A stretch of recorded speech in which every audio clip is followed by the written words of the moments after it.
There is no way that any of us, in any of the wisdom that is available, is going to change the way in which the world is moving. There is nothing going to change that. It is something to understand about the nature of the financial institutions that are the bedrock of the world that we live in, that these financial institutions are something that were built in a time and a background frequency of the cross of planning. Everything about the institutions that we have, everything about the way in which our lives operate has been supported by something that's disappearing. It's disappearing. The material plane since 1615 has been about cooperation and the bargain. It has been about cooperation and the bargain. And it is out of the way in which we have been organized through the cross of planning that the institutions, the educational institutions, the things that trained us, that developed our skills, that got us to work together in factories, that got us to work together in larger and larger and larger units to support larger and larger populations, all of this has been supported by a background frequency that is going away. And it's going to change the very nature of the way in which the material plane operates. Since 1615, as long as we have been in this round, everything about the material plane has been based on a bargain. And a bargain that inherently is a bargain between winners and losers. And it has been the way. And it is a bargain that once enforced, that bargain brings all of those who suffer the most at the material plane to be of service to those who have gained on the material plane. The reality is that when we look at the world around us, everything about the way in which we function, the very credit cards you have, the bills that you carry in your pocket, all of these are made possible not by our ingenuity, but by the background frequency that makes this possible. That it makes it possible that we trust each other in these odd arrangements that have been construed in this era. Everything about getting a job, everything about working is built on a long chain of rules, loyalty, agreements, and bargains. The bargains between those that employ, those that are employed. The bargains that exist between businesses and suppliers. All of the fundamental bargains that we assume are natural are not. See, something that Dream Rave shows us.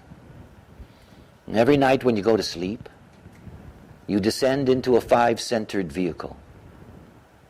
And you are reduced to an ancient persona, often a deeply savage one. One that has existed forever on a very lower plane. It is something to understand about us. We are never very far away from the mammal underneath. We are never far away from the beast. Human beings do not particularly get along well. They don't. They have to be trained from the earliest age to get along. They do.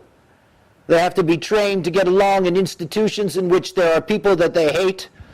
You know, the bullies, the this, the that, all of the things that go along with it, they are trained.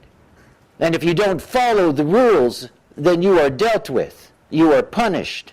You are made to see the way.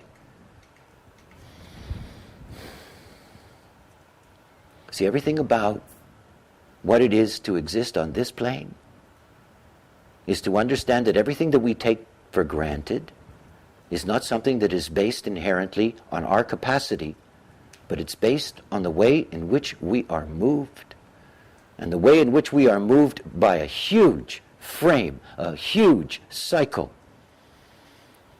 We have not always lived materially this way. All of these bargains, all of these relationships, I want you to think about how many bargains have to be kept to give people breakfast in Shanghai or New York City. I want you to think about how many agreements are built into that. How much trust has to be built into that. It is through every single layer that we do.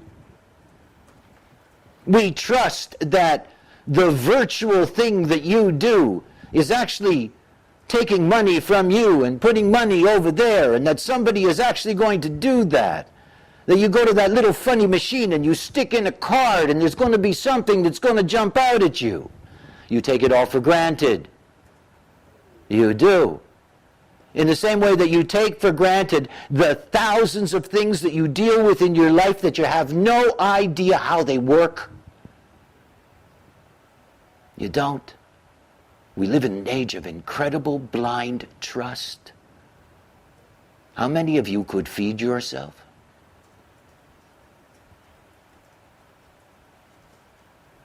I mean, really? Have you ever thought about what happens when you wake up in the morning and there's no supermarket? We take it all for granted and we assume that it's not going to go away. We assume that all these inherent bargains are going to stay. We assume that the career that we're going to study for today is actually going to exist tomorrow.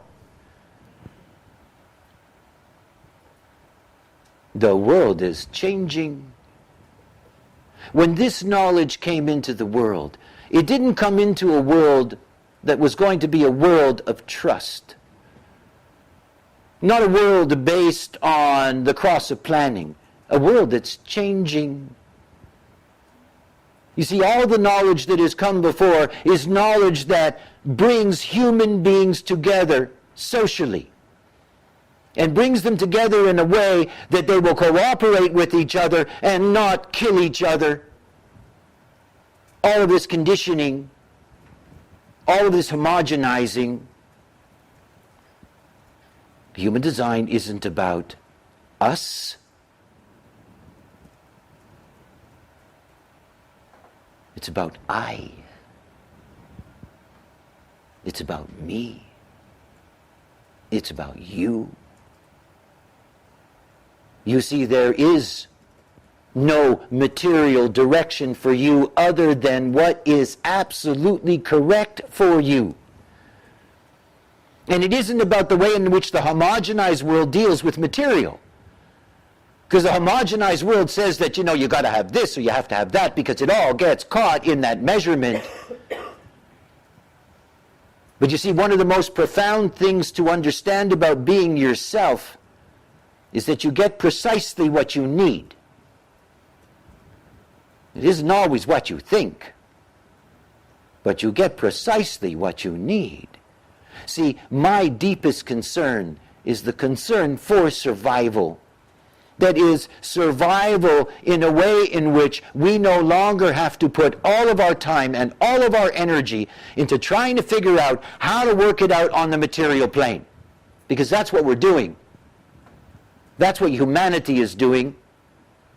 They're all desperately trying to figure out, how do I survive on this material plane? And all the things that they are willing to do for that. And at the bottom of it is fear. See, money and fear are really the same thing. The money game is all about fear. The fear of not having, that fear of wanting.